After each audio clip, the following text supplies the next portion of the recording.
As voters are increasingly concerned about an erratic, unstable Donald Trump, Vice President Kamala Harris's campaign is highlighting the Republican officials who are now endorsing Vice President Kamala Harris because they know that she is fit to lead. Let's watch it. Of 100 Republicans who worked in national security for Presidents Reagan, both Bushes, and for President Trump, now endorsing Harris for president. She came up as a prosecutor, an attorney general, into the Senate. She has the kind of character that's going to be necessary in the presidency. Vice President Harris is standing in the breach at a critical moment in our nation's history.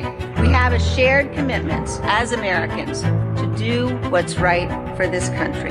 This year, I am proudly casting my vote for Vice President Kamala Harris. Former generals, secretaries of defense, secretaries of the Army, Navy, and Air Force, CIA directors, and National Security Council leaders under Democratic and Republican presidents, Republican members of Congress, and even former Trump administration officials agree there's only one candidate fit to lead our nation, and that's Kamala Harris. I'm Kamala Harris, and I approve this message. And folks, the Republican Voters Against Trump group is out with a number of other testimonials that I love to cover here on the MeidasTouch network of Republicans and even former Trump voters, sometimes former two-time Trump voters who will now be voting for Vice President Kamala Harris because they know how dangerous Donald Trump is. For example, here is Jake, a former Trump voter from Texas. Let's play the clip. Every time I hear Trump or Vance talk, I just want to pull my hair out. It's like, oh my God, these guys, they drive me crazy. My name's Jake. I've been a lifelong conservative, and I'm voting for Kamala Harris in 2024. I voted for Trump in 2016. I'm a retired commissioned officer. I swore an oath to defend democracy and the Constitution against all enemies, foreign and domestic, and he is a threat to democracy. I see that he's a convicted felon. He's talked about suspending the Constitution, talking about being a dictator on day one. Well, I'm also a historian. I've got a master's in World War II history. Once you're a dictator, one day you don't stop. And then I hear that he called service members losers and suckers. Well, I'm not a loser and I'm not a sucker. I didn't have bone spurs. He's the real loser. Trump talks about people being rhinos. He's the rhino. Dude was more Democratic than Hillary before he ran. Don't give me that crap. He's garbage. As far as Harris goes, well, she's younger. Yeah, she's 60, but that's like the new 45. And so she's got the energy. Do I agree with her policy-wise?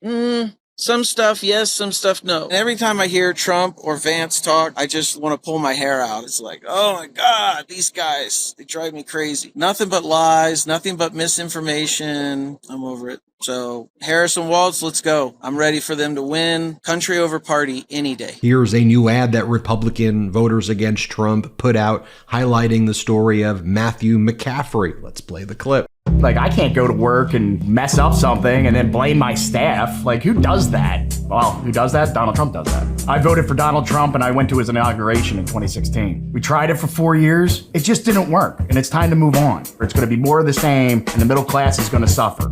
Take it from me. I'm a lifelong Republican. I'm still a Republican. Kamala's trying to help the American people, especially the American middle class. I think she's going to do a great job for people like me. I'm Kamala Harris, and I approve this message. Meet James, a former Trump voter. Here's what he has to say. Play the clip. It's really like good and evil. I mean, you've got good people that care about the American people, and the other party has a person running for the presidency of the United States for one reason only, to keep himself out of jail. My name is James from Maryland. I'm a former Trump voter from 2016, and I look very forward to voting for Kamala Harris to be the next president of the United States in 2024. The reason why I will not be voting for Donald Trump again is, honestly, I care about the democracy and the future of this country. Kamala Harris will protect our rights. Donald Trump won't do any of those things. I mean, he's even threatened that, hey, you know, this could be the last election you ever vote in. J.D. Vance, let's go back in history to 2016 when he called Donald Trump a threat to our democracy. He cannot hold a single true belief because he keeps backtracking on what he used to be and said, this is a guy that cannot be trusted. Harris and Walz, you have real people. I mean, look at her running mate. that she picked. I mean, he was a high school teacher for 20 years. He comes across as a very likable, honest person who has worked hard his entire life. The comparison between the two, it's really like good and evil. I mean, you've got good people that care about the American people, and the other party has a person running for the presidency of the United States for one reason only, to keep himself out of jail. He doesn't care about you. Here is Greg, another former Trump voter from Texas. Here's what he has to say. Play the clip. I would like to support people from Ohio, but J.D. Vance is clearly extremely right-wing Christian. I'm Greg. I'm from Texas. I'm a former Trump voter. And in 2024, I will not be voting for Trump. Donald Trump is a fascist. Donald Trump is a felon. Donald Trump is a pathological liar, and he has no business leading the GOP, let alone being president of the United States. January 6th was an example, in my opinion, of treasonous activity. He refused to accept the will of the people. He refused to take responsibility for his actions and activities on January 6th. And to me, that just cemented the fact that this man can't be trusted as a leader in a democracy. I'm from Ohio, and I would like to support people from Ohio, but J.D. Vance is clearly extremely right-wing Christian. In 2024, I will be voting for Kamala Harris and a constructive future for this country. A question that I am frequently asked is, Ben, how do you stay so calm when you're doing your reporting with all that's going on in the world? And I say, one of the tricks that I use is actually I use an app that's called Calm. And the app called Calm has these grounding exercises and expert talks and meditations that I listen to in the morning and sometimes before I go to sleep. And it's been really helpful for me. Calm, it's the #1 app for sleep and meditation, giving you the power to calm your mind and change your life. And it's really helped me. It's got meditations to work through anxiety and stress and boost your focus and build healthier habits and take better care of your physical well-being. And look, stress less, sleep more, and live better with Calm. Try it out. I think you'll really like it. For listeners of our show, Calm is now offering an exclusive offer of 40% off a Calm premium subscription at calm.com/Meidas, calm.com/Meidas. Go to calm.com/Meidas for 40% off unlimited access to Calm's entire library. That's calm.com/Meidas. And look, folks, I'm sure you've heard about the job numbers that were released on Friday. Look at the September job numbers. 254,000 new jobs created, unemployment ticking down 4.1%, wages rose by 4%, Treasury bond yields are up, labor force participation is on the rise. This is why business leaders are supporting Vice President Kamala Harris. Even Fox couldn't put a negative spin on it when they were trying to. Here, play this clip. Guess what? David Vance is with us this morning. Great to have you here, David. All right, strong jobs report. What do you think? Yeah, I mean, I agree with Warren. It's really hard to put a negative spin on this. It was a good jobs report. Yeah. The unemployment rate lower, the total jobs number higher. Because I'm a long-term, big picture macroeconomist, I'm always worried about the lower labor participation force. I want more people in the workforce. But as far as the percentage of people that are in the workforce and looking for a job, a good portion of them have one. It's pretty easy right now to hold a job, but at the end of the day, wages are what a lot of people are looking to, Ash, and real wages have kept up pretty good here as of late, so it's a good report.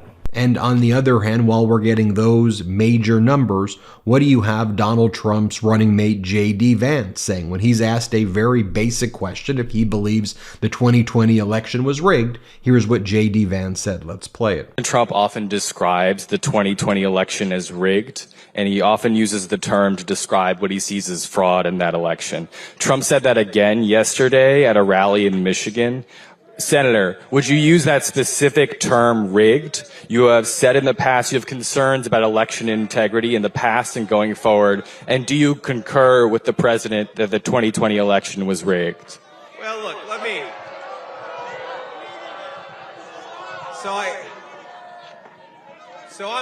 I'm from Ohio. I'm not from the South, but I think in the South there's a phrase that really works. Bless your heart.